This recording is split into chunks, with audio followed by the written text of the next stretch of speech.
For nearly 3 years, the world watched Taylor Swift and Travis Kelce's love story unfold like a modern fairy tale. Then came the wedding everyone had been waiting for. But the most meaningful parts were never the ones making headlines. They were the quiet details and deeply personal choices that revealed who these two really are when the cameras are not pointed at them. And once you notice them, everything feels completely different from how the coverage made it seem. The night it finally happened. On the evening of July 3rd, inside a Madison Square Garden stripped of every camera and every possible leak, Taylor Swift walked toward Travis Kelce and became his wife. Guests were funneled in through a covered tent structure built specifically so that no long lens positioned anywhere in the surrounding blocks could catch a single glimpse of what waited inside. For a woman who has performed for the largest audiences on the planet, and whose face has appeared on more magazine covers than almost any other person alive, this was the rare and deliberate night. She performed for no one at all. When it was done, the arena screens lit up pink with "Just Married," and the Garden posted 3 words online that hit every longtime fan immediately and completely. It's a love story, a direct and intentional nod to the song that turned her into a superstar back in 2008, when she was a teenager from Pennsylvania singing about Romeo and Juliet on a country radio station that changed everything. Around 1,000 people were inside to witness it, and not one of them managed to spoil the biggest secret of the night before Taylor was ready. That kind of collective discipline over a crowd that size is almost unheard of in the current media environment, where a single photograph from a single phone can spread across every platform within seconds of being taken. It tells you everything about how much this couple wanted this moment to belong entirely to them and nobody else. The dress the world waited 2 years to see. Taylor kept the answer locked away with the same pleasure and secrecy she applies to everything until it came straight from Paris. Her wedding looks were created by Christian Dior Haute Couture and designed by Jonathan Anderson, the Northern Irish creative director, who now guides Dior across all its collections. The pieces were built entirely by hand inside the Dior Atelier at 30 Avenue Montaigne, the same storied dress that has dressed European royalty, old Hollywood legends, and heads of state for generations.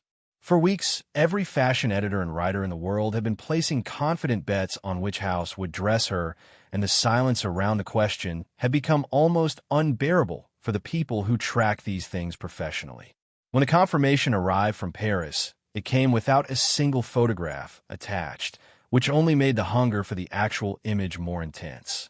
This was the first couture wedding dress Jonathan Anderson had ever created for a globally recognized celebrity.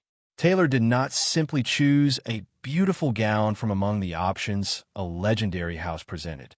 She became a first, a name permanently embedded in the history of one of fashion's most sacred institutions. A reference point Dior will point to forever. Her shoes were made specifically for her by Christian Louboutin, whose red-soled creations have been among the most recognizable status symbols in contemporary fashion for decades. She finished the entire look with jewelry from Cartier, the French maison synonymous with exceptional gemstones since the 19th century. Travis wore the same Dior house, creating a visual continuity that tied them together in fabric before they were ever tied together in vows. A detail fashion observers noted was both romantic and practically unprecedented in the way it unified the couple's presentation as a single statement. Even the ring had its own story that most people rushed past in their enthusiasm for the larger spectacle.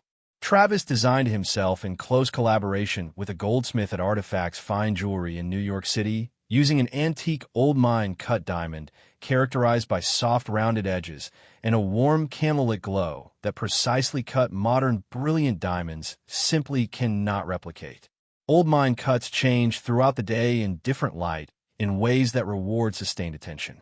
He built something from scratch that looked like it had already lived 100 years, which is exactly the right choice for a man marrying a woman whose entire creative identity is built around the idea that the past is always present and that meaning accumulates across time rather than being created in a single moment. Brothers instead of bridesmaids. Taylor Swift built the most famous and most analyzed friend group in the history of modern pop culture. For more than 10 years, the world watched her deliberately surround herself with supermodels, actresses, musicians, and athletes in a constellation the internet called the Squad, and that generated more cultural commentary than most actual artistic movements. So when the wedding approached, the obsession focused intensely on who would earn the honor of walking beside her. Everyone assumed the wedding party would read like a magazine cover packed with the most famous women alive. Then her representative released a statement that stopped all of it immediately. There were no bridesmaids and no groomsmen at all. Her younger brother, Austin Swift, served as her man of honor, standing beside her as the single most important person in her wedding party. Travis's older brother, Jason Kelce, stood as his best man on the other side of the aisle. The woman who could have chosen any celebrity on earth looked at her entire glittering world of options and chose blood instead. Austin is not simply Taylor's younger brother in the biographical sense. He helped her fight to reclaim ownership of her master recordings. The years-long battle she has described as one of the most important professional struggles of her life. He worked behind the camera on some of her most beloved music videos, including You Belong With Me and Mean. He sat with her during the intimate Folklore Long Pond studio sessions where she discussed the making of that album in an unusually vulnerable and unguarded way. He has been woven into her creative life at every level across more than 15 years. When she released Evermore, he wrote publicly about her with the kind of sincerity that cannot be performed. As a brother and a friend, he said he could not be more proud. And as a lifelong fan, he described himself as simply dumbfounded by her artistry. That is not performed brotherly pride. That is a person genuinely overwhelmed by someone he has known his entire life. Jason meant the same thing on the other side of the aisle. He and Travis host the New Heights podcast together, building an enterprise out of their brotherhood that has become one of the most successful sports-adjacent podcasts in the country. Travis had already stood as Jason's best man when Jason married his wife Kylie in 2018, establishing clearly how seriously he takes that particular form of loyalty. Choosing Jason for his own wedding was Travis completing a circle that had started 7 years earlier. 2 brothers, 2 families, 0 celebrity politics, and a clarity of priority that felt genuinely radical given every other option available to them. Why Adam Sandler was the only choice? On paper, asking Adam Sandler to officiate sounds like the setup for a joke.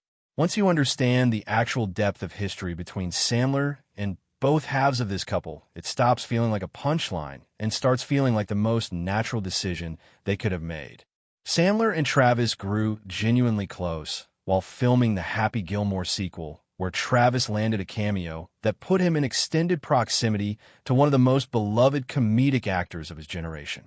Travis spoke about the experience afterward with barely contained joy, calling it a dream come true and referring to Sandler as the Sandman with the specific warmth of a genuine nickname rather than performed celebrity friendliness.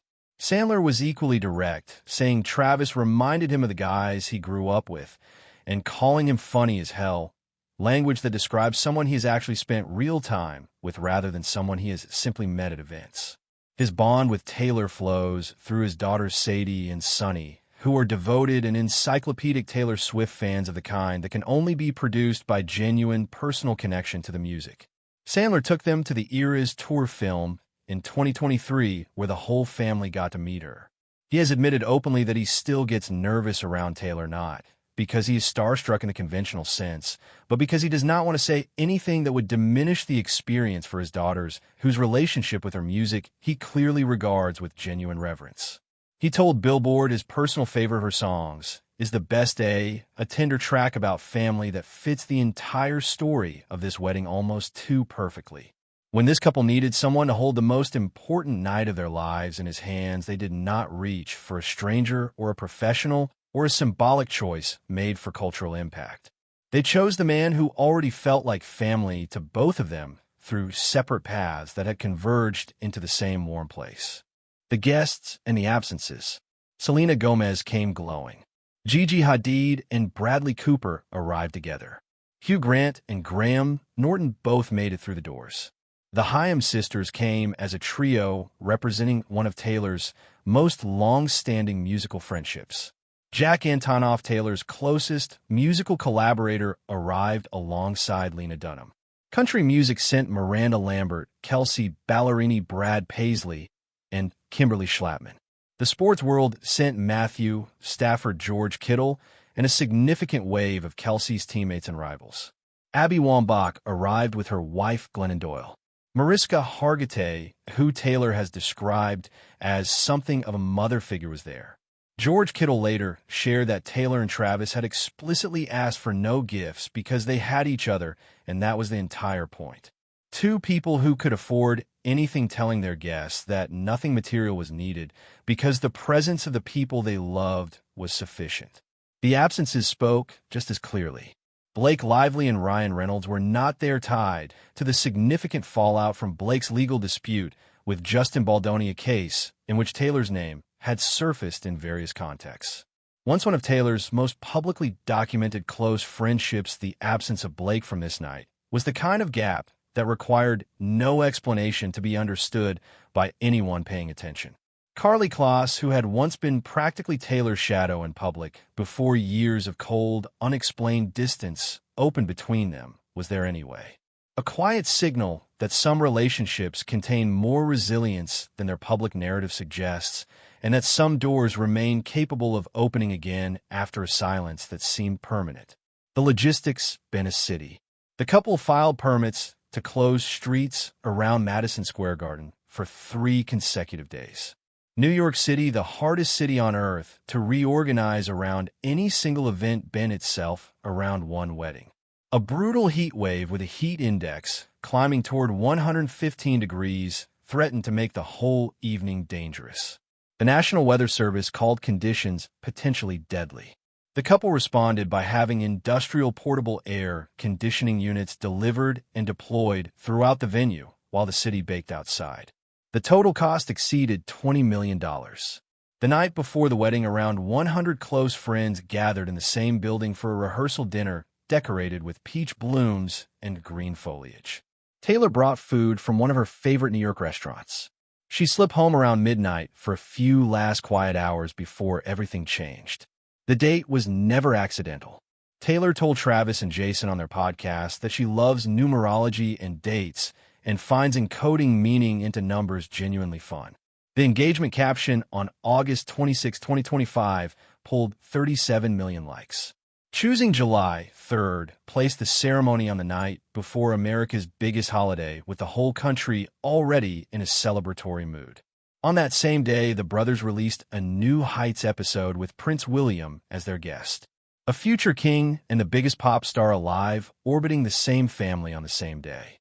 That is the specific and historically unusual world Taylor and Travis now inhabit together. And yet when the actual moment arrived, they stripped all of it away. No celebrity wedding party. No broadcast to the watching world. Just two brothers, two families, one old friend to marry them in a ring that looked 100 years old. For all the money and all the fame and all the extraordinary machinery assembled around that night, the most powerful choice Taylor Swift made on her wedding day was her quiet and entirely deliberate decision to keep what actually mattered small enough to hold in both hands. Tell me in the comments whether Taylor choosing family over her famous friends made you feel closer to her, because it quietly changed the way I see her too.